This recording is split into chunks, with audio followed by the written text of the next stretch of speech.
This morning, the US seems to be keeping up its support for Venezuela's self-proclaimed interim president, Juan Guaido. The Trump administration says it intends to increase now its aid to the Venezuelan opposition by diverting aid that was due for Central America. It's according to an internal memo obtained by several media outlets. The memo is a notification to Congress from the U.S. Agency for International Development that the money is going to Venezuela in response to an exigent crisis involving U.S. national interest. Around $42 million in humanitarian aid earmarked for Honduras and Guatemala will now go to the Guaido-led opposition. Instead, the money is only part of the aid for Central America too, which has been permanently diverted now by President Trump. In fact, he said they wouldn't get that aid back until they stemmed the flow of migrants from their countries to the US. I already stopped the money. We pay them over $500 million. Honduras, Guatemala, El Salvador. Some people would say, oh, you should give them more money. The Democrats say give them more money. They're forming caravans to get people out. They're not putting their best people in those caravans, okay? The aid's reportedly not for the people or the economy of Venezuela, but for the Guaido-led opposition to use, things like salaries and plane tickets. Sarah Flounders, the head of an anti-war group, thinks the US is going all out to back a coup in Venezuela. Such funds are never used for humanitarian development, for humanitarian needs or aid anywhere in the world. U.S. AID money is always used for political purposes.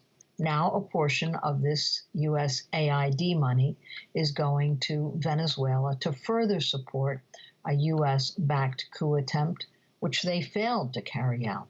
This is all-out intervention, the seizure of Venezuela's funds, the creation of hyperinflation, the sanctions where Venezuela can't sell its own products, its own bank accounts are stolen. This is piracy, it's highway robbery, and this is what U.S. government is involved in.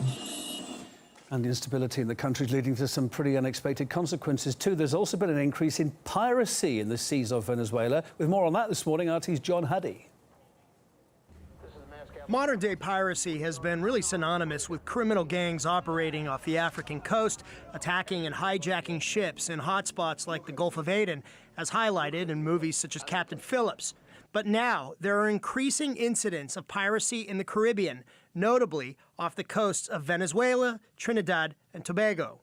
Dr. Jamie Goodall is an assistant professor of history at Stevenson University in Maryland and an expert on piracy.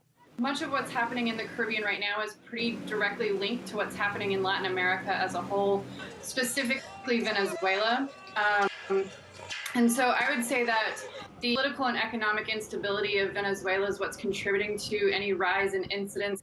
Oceans Beyond Piracy reports that in 2017, the number of overall incidents in the Latin America and Caribbean region increased more than 160% compared to 2016, indicating the, quote, opportunistic nature of actors in the region.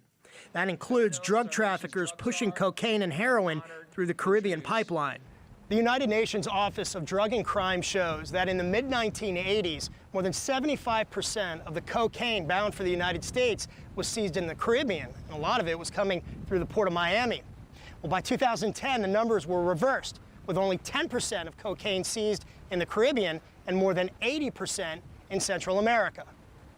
But now, with the Trump administration's crackdown on the Mexican cartels and the flow of drugs through Central America and Mexico, the Caribbean is seeing a resurgence in drug trafficking. The Maritime Herald links the increase in piracy off the coasts of Venezuela and Trinidad to drug cartels in Venezuela clearing trafficking routes to the Caribbean.